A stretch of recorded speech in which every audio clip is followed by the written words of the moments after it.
Perkenalkan, nama saya Chris dari kelompok iOS dari mata kuliah Mobile and Data Forensic dari jurusan Informatika dari Universitas Surabaya. Pada kesempatan kali ini, tim kami mendapatkan kesempatan untuk melakukan penyidikan lanjutan pada kasus percobaan pengeboman di Semarang, yaitu pada konser K-pop X2, dan kejadian ini terjadi di Stadion Diponegoro. Polisi menemukan kejanggalan pada konser tersebut. Jadi pertama-tama ditemukan sebuah barang-barang yang bersifat aneh atau tidak seharusnya berada di tempat tersebut, berupa tumpukan-tumpukan makanan, tapi ditempatkan di tempat-tempat yang tidak seharusnya ada. Kemudian, polisi melakukan pengecekan CCTV terhadap siapa pelaku atau siapa yang menaruh barang tersebut di sana. Dan setelah dilakukan penyelidikan tambahan melalui CCTV, ditemukanlah seseorang dan polisi pun langsung melakukan proses penangkapan. Pada proses penangkapan tersebut diketahui bahwa pelaku bernama Robert. Lalu dilakukanlah pengamanan barang bukti berupa iPhone 11 berwarna hitam. Nah, pada alat inilah kami diberikan kesempatan untuk melakukan forensik digital oleh kepolisian. Lalu setelah kami memberikan barang bukti berupa lokasi dan hasil chat pada ponsel pertama, kami memberikan itu kepada pihak kepolisian.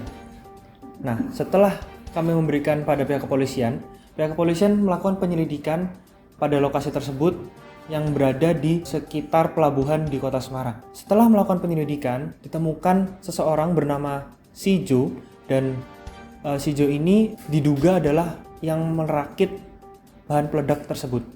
Pada penyelidikan ditemukan juga barang bukti kedua, yaitu berupa iPhone X berwarna putih, yang kemudian akan kami lakukan penyelidikan lanjutan pada perangkat ini.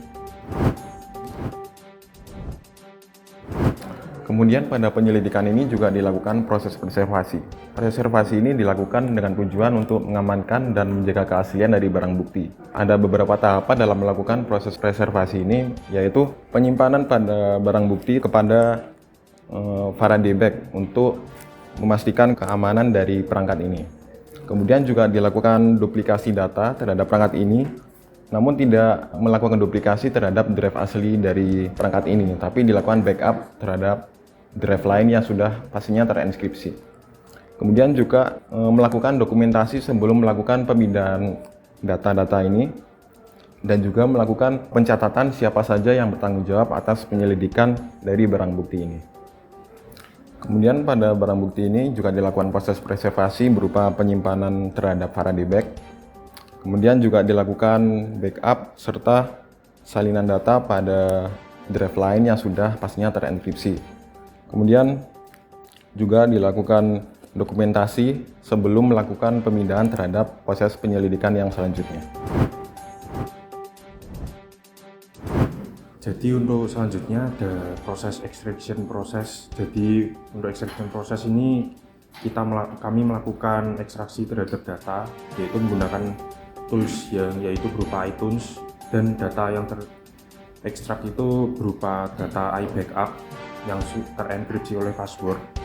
Lalu selanjutnya dengan password yang terenkripsi tersebut kita memerlukan cara untuk mengerti password yang berada di dalam iPhone ini dengan menggunakan tools yaitu iPhone Elcomsoft Phone Breaker. Jadi dengan menggunakan tools ini dia bisa mengetahui untuk password yang digunakan.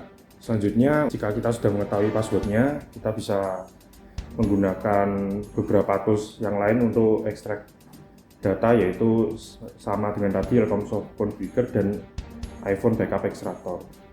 Selanjutnya pada barang bukti kedua ini yaitu iPhone X, kita juga melakukan extraction proses, yaitu yang pertama kita melakukan backup terlebih dahulu ke tools iTunes. Nah, setelah data yang didapat itu merupakan iBackup yang terenkripsi dengan password, kita juga perlu melakukan ekstraksi terhadap password yang digunakan di barang bukti ini dengan menggunakan Elcomsoft Phone Breaker.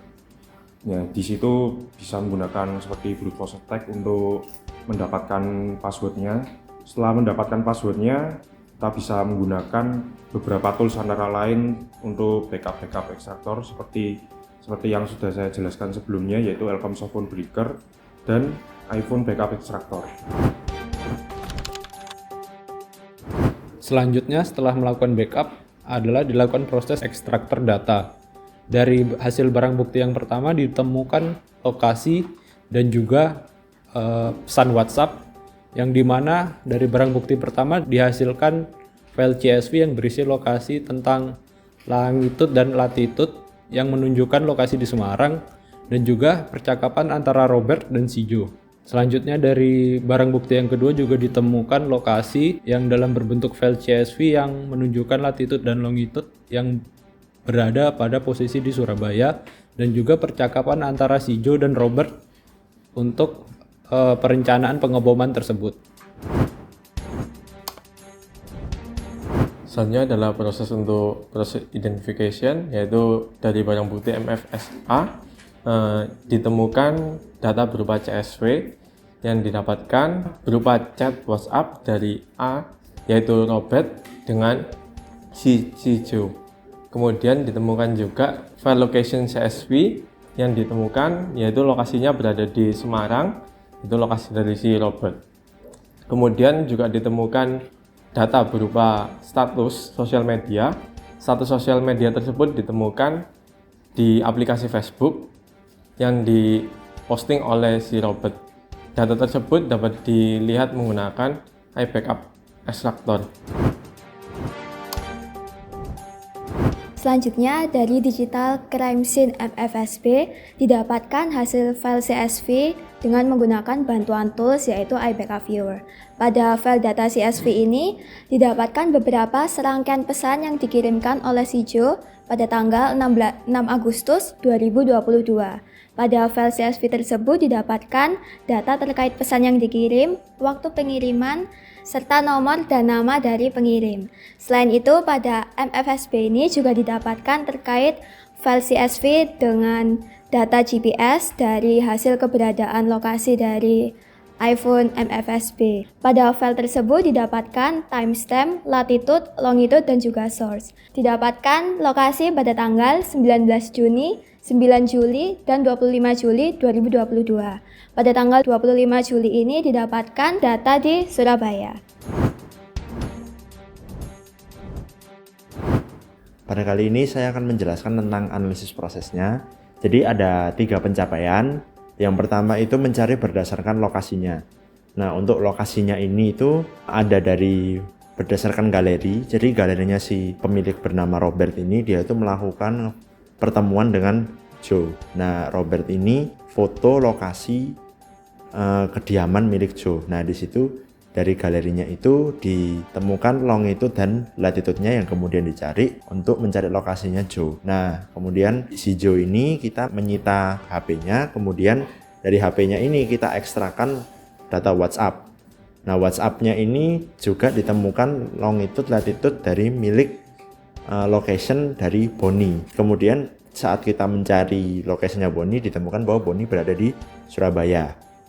Kemudian untuk pencapaian yang kedua ini untuk merangkai kejadian perkara. Jadi melihat dari posting Facebook milik Robert, itu Robert mengupload sebuah status yang menyatakan bahwa dia tidak mendapatkan tiket konser. Tiket konser ini pada tanggal, statusnya itu berdekatan dengan tanggal konser yang akan tayang gitu. Kemudian untuk pencapaian ketiga itu berdasarkan sitaan HP milik si Robert, itu kita berhasil melakukan ekstrak data yang ditemukan nomor telepon milik dari Joe. Ya, jadi dari garis besar yang sudah dijelaskan tadi, berikut timelinenya. Pada tanggal 5 Agustus 2022, yaitu pertama kali Robert memposting pada sosial media bahwa ia tidak mendapatkan tiketnya.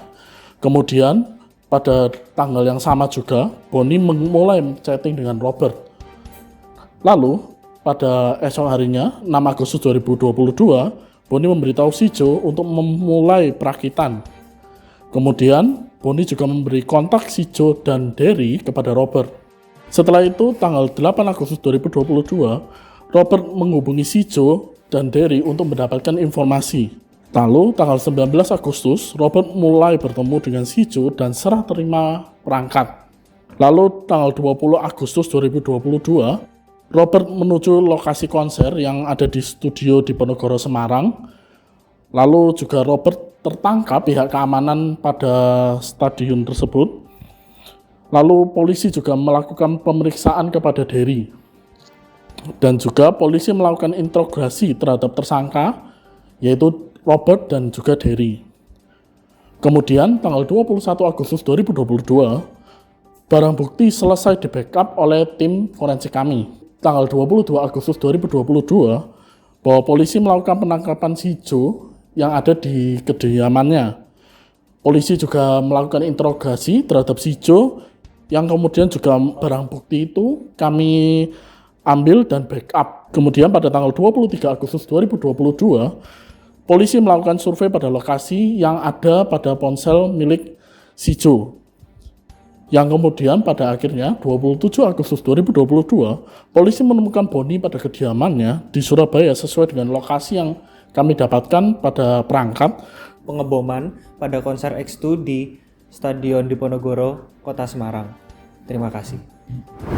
Sekian hasil dari digital forensik kami pada kasus percobaan pengeboman pada konser X2 di Stadion Diponegoro, Kota Semarang.